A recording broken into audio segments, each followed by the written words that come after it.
Shalom, it's Unlimited Eddie back with another video. You saw the thumbnail. So today the power is out here in my neighborhood. So let's show you what a day with no power looks like. All right, so first things first, man, I'm gonna go ahead and fill this water bottle up and give my ducks a little bit more water. Check this out. So basically at this level of water, it's cool, but some of the ducks have a little bit smaller necks. So, all right, now this right here is a lot better. You guys can see this one is filled up, so this will allow all 4 of the ducks to comfortably get water, and if they want to take a bath, it's more than enough water for them to do that. Now food, my ducks run through these bags of food, so we need to go ahead and get them some more. Now this right here is basically a super sempe bag, which basically means ugali mix. It's like a bag of ugali mix. And this is where this is what I use to go ahead and get the duck feed. So I'm gonna take you guys actually with me. Now nobody on YouTube is showing you guys this, so this is gonna be a YouTube exclusive. All right, cool. So we're pulling up on the spot right now. Mambo. Tatu Miatano. So yeah, we're gonna get some duck feed right here. They just pretty much put it into some buckets and they shovel it into the bag. And to fill this bag, I'm not sure how much it is, but they sell them by the bucket, and a bucket is basically Tatu Miatano, which you just heard me say, which is basically 3,500 T shillings. And that's one of the things about Tanzania, like they don't really go by quantity, it's more so costs, which is something different. Like if you ask for tomatoes, if you say like I want 3 tomatoes, they're gonna be like, what do you mean 3 tomatoes? But if you say I want 500 T shillings worth of tomatoes, and I say, oh, okay, they know what you're talking about. So it's a little bit different than how things go in the States. Usually X amount for X amount of quantity for X amount of dollars, but here is X amount of dollars for X amount of quantity. Yeah, so look, here's a bag right here, filled up with the grain. Pretty decent sized bag, So yeah, this is a duck feed, and this will last them, I'm not sure how long it lasts actually. Let's go ahead and dump some of this on the floor for them really quick. When it's like this and it's just spread all over the place, they act like they can't eat it. So I gotta pile it up for them so that they will understand that they can eat the food right here. Bad little ducks. I'll try to put some inside. This is like a whole different color this time around.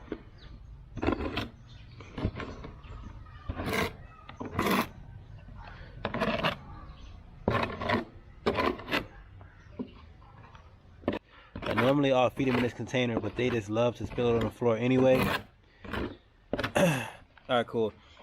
So I pretty much scooped them a little bit of a pile. This camera does a horrible job of like depth of field, but it's there. It's a pretty sizable pile right there. Usually I used to just feed them inside of here, but when it's here, they love to just knock it out onto the floor anyway. So this is kind of my new system. I just tried this out for the last 2 days or so. It seems to not be too bad. So we're kind of learning this whole process, you know what I mean? Never had ducks before. Look, Almighty is ready to come over here. He's ready. He just like, come on, back up so I can eat. All right, Almighty, do your thing, man. Do your thing. So you see, he just ready. He was ready to eat. You can see my hand is like covered in this powder. My shirt is covered in this powder. This gets everywhere. So the power is out. Now this right here is a water jug. This is water storage tank. It's supposed to hold around 17,000 liters of water. Right now it's empty. So when it does, when the power does cut off, we still do have access to water. But I'm going to try to explain that to you guys really quick. So right now this tank is empty. It needs to get more water filled in. So this nozzle was open, but we need to go outside the gate and open the other nozzle as well, because there's some lines that kind of flow all the way under the floor that connected to the city water, which is located outside. Like a good amount of aloe vera outside of our house. So if you're in Tanzania and you need aloe vera, hit me up. But let's check this out. All right, so we come here and then we basically have to take this off and then twist this to open this valve. So now it's open. You guys can hear the sound coming out of it now. So the water should begin to flow into the big tank. We'll see if it's flowing right now. I think the power may have actually cut back on, but you guys should be able to hear that sound. So, see that inside. Now, we have had a couple of instances where the power has gone out on us, and we were not prepared. Like the tank upstairs was not full, and none of the system wasn't pressurized or anything like that. And so in those days, we actually had to use the rainwater to like shower and to do all the stuff that we wanted to do with. So it was a hassle on those days. So we've learned from that experience. Always keep the big tank full, and always try to make sure there's water up there. So like every 3 days or so, try to just fill it up so we know that there's water in the big tank, and for a fact there'll be water in the downstairs bathrooms. Now, when it comes to cooking, when there's no power on, that is actually super simple, and I'll explain to you why. This right here is the gas tank. This gas tank is basically what powers the oven. So the gas, no matter if the power is on or off, it's here. So it's gonna flow into the back of the oven. So the gas is gonna come out, all you gotta do is basically light the gas, and then you'll have fire to cook. Now, that same thing is true here and also in the States as well. The gas will pretty much always flow even if there is a power outage. So if you're having a power outage even in the States, if you switch on your things with your burner tops and you just light it up, it'll light up because the gas pretty much always flows regardless if there's power on or off. So this right here is the ginger. I'm making myself some ginger tea. Now, as you can see, it says on right here and there's no power. So no power is going on, right? That blinking light that you probably see is from the camera letting me know it's recording.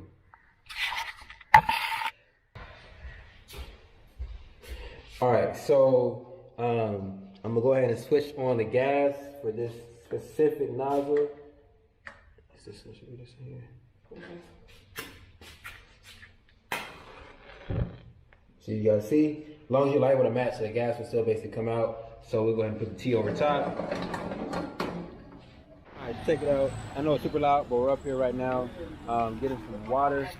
Okay. I decided to pick up this Hill water. It didn't have the Kilimanjaro, which is fine. But this is what I got. I usually do get like smaller bottles. One of the first things we did have to do when we got this house was put a new lock set on here. So that's something that sometimes you might have to do when you do move into a property here in Tanzania, is do a couple of things to make yourself more comfortable here. All right, now when I was back in the States, there was a couple of people who wanted me to bring them some items from the States when I came back. So we're gonna go ahead and link up with one of them real quick. All right, guys, so we came up to this little restaurant right here. Got my guy, Jared. What's going on, y'all? How y'all doing? Right. So he also is a African-American who came over to Tanzania in March. March 1st. Came over in March. I came over February 20-something. So we kind of came at the same time, man. So your channel is what? Turnaround Blessings. Come check us out. All right, bet. So they're like 8 subscribers away from 200. So definitely let's get them to 200 by the end of this vlog, man. So I'm gonna leave his channel linked in the description. Click on that, subscribe to his channel, and type no limit in the comment section so he knows that I sent you. So it's hours and hours later and the power is still out. So I'm gonna give you my 5 survival tips when it comes to power outages here in Tanzania. First thing you do when the power is out is you always check this. This right here is the meter box. So this right here basically lets you know how many electrical units you have on your box. Let me go ahead and open this on your house. So right now it says 198 units. So I have 198 units. So this lets you know that you do have power on your house. Now this is important because in Tanzania it's not like, okay, I just use electricity and then at the end of the month they give me a bill. No, in Tanzania it's you load up and then you run it down, then you load it up, you run it down, you load it up. So you may actually have run out of units and you just didn't know because you haven't checked it for a while. And when the power cuts out, then you'll know, oops, I may need to actually load some more onto my Luku. I mean, for me, thankfully, that hasn't happened to me. I'm pretty on top of it. I've kind of got it down to a little bit of a science. We know we spend around 67,000 Tanzanian shillings a month on electricity. I'm not sure what that works out to in USD, but around 67,000 shillings a month for a 6-bedroom house, along with the lights all on the outside of the property. So this camera is about to die, and of course, we don't have power to charge it. And so, man, let me go ahead and try to knock this list out really quick. So 5 survival tips when it comes to power outages here in Tanzania. First one, it's all about location. When you come to Tanzania, depending on the location of your house or the location of your property, that determines how often or not often you have power outages. I live in a pretty solid area in Tanzania, so it's Dar. So it's very rare for me to have power outages. I would say at least once a week, maybe once a week. And usually it kind of goes off and then cuts back on pretty quick. But as of recent, the power outages have been a little bit longer. So I'm not sure what's been going on, but definitely recently they were putting up some wires and the power was out for like hours and hours. but it will always come back on around nighttime. It'll kind of regenerate itself. But yeah, depending on the location in which you live, that determines how often you have power outages and for how long they last. Charge your devices each night. So that's a huge tip. Again, if I had charged this camera fully before I went to bed, I would have probably had a full battery. I think I got it like 60% today, and I filmed a couple different videos and stuff like that. But I film a lot, but I don't always post and edit those videos, or edit and post those videos. So yeah, right now we're at 9%. So charge your devices each night, put on a charger, and then go to bed.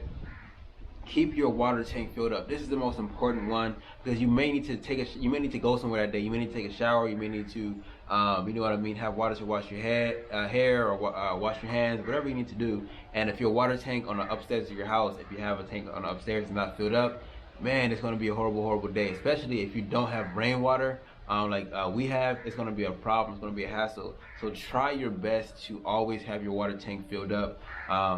Find out kind of how much water you use, and then, or how often your water tank runs out, and then kind of plan out from there. So for us, within a week, or we'll use up that tank that's upstairs. So every 3 days, we try to go ahead and fill up the other half, so that we always have water in that tank upstairs.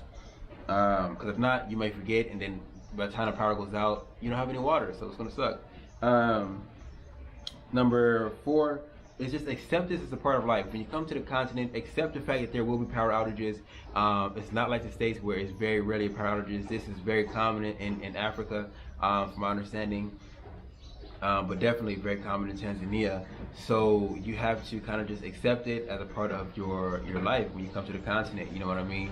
And kind of embrace it, you know what I mean? Like this is one of the things that I like about Tanzania in particular, is that it's not overly developed. So we don't run into those same issues that we run into in the West. Here, you know what I mean? So part of the undevelopedness is, or part of the more, the charm of Tanzania is the fact that the power does go out, you know what I mean? So kind of learn to take it as a part of life. If it's something that's going to upset you super bad, you know what I mean, it's kind of going to be hard to enjoy life here in Tanzania.